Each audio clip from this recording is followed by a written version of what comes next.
महात्मा गांधीजी यांच्या जयंतीनिमित्त जिल्हा प्रशासनातर्फे बेळगावतील टिळकवाडी परिसरातील वीर सौध येथे कार्यक्रमाचं आयोजन करण्यात आलं होतं. या ठिकाणी राष्ट्रपिता महात्मा गांधीजी यांनी 1924च्या राष्ट्रीय काँग्रेस अधिवेशनाचं अध्यक्षस्थान भूषवलं होतं. यावेळी महापौर सविता कांबळे, उपमहापौर आनंद चव्हाण, आमदार आसिफ सेठ, महानगरपालिका आयुक्त अशोक दुडगुंडी, जिल्हा पोलीस अधीक्षक भीमाशंकर गुळेद, शहर पोलीस आयुक्त यार्डा मार्टिन आदी मान्यवरांनी महात्मा गांधीजी यांच्या प्रतिमेला पुष्पहार अर्पण करून अभिवादन केले.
त्यानंतर जिल्हा पोलीस अधीक्षक डॉक्टर भीमाशंकर गुळेद यांनी स्वराज्याचं सुराज्य व स्वच्छ सुंदर भारत निर्माण करण्याची शपथ घेतली. राष्ट्रीय काँग्रेसचे अधिवेशन बेळगावात झाले याचा आपल्याला अभिमान आहे, असं मत आमदार आसिफ सेठ यांनी व्यक्त केले.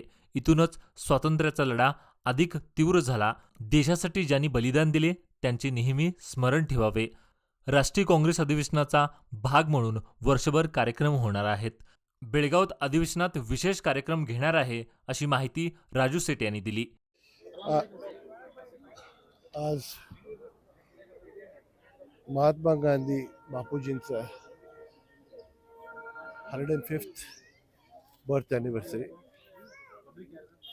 बापूजी या स्थानवरती एक 100 वर्ष अगोदर इथं AICCची प्लेनरी सेशन होती, त्यावेळी आले होते.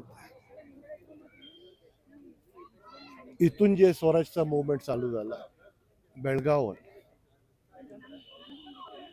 पूर्ण देशमध्ये हे नॉन व्हायलेंटिक मुवमेंट होऊन आम्हाला इथूनच जे घोषणा झाली. त्याच्यानंतर 1947ला आम्हाला स्वतंत्र मिळाली. यांचे बापूजी बरोबर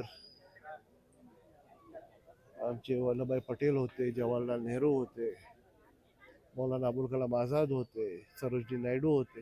पूर्ण जेवढे देशचे आमचे काँग्रेसचे नेते ह्या सेशनमध्ये हजर होते आणि इथूनच आम्ही पुढं आमचं स्वतंत्रचं मुवमेंट चालू झालं. आता डिसेंबरची आमची जे मान्सून सेशन आहे इथं ते होणार आहे, त्यावेळी प्लॅन आउट केलेलं आहे की 10-12 दिवस टोटल एव्हरी डे दिना एक प्रोग्राम इथं होईल, हे प्लॅनिंग आहे. राष्ट्रीय नेत्यांना ॲडवाइट केलेलं आहे, बघूया कोण येतात. यावेळी विविध प्रशासकीय अधिकारी मोठ्या संख्येने उपस्थित होते.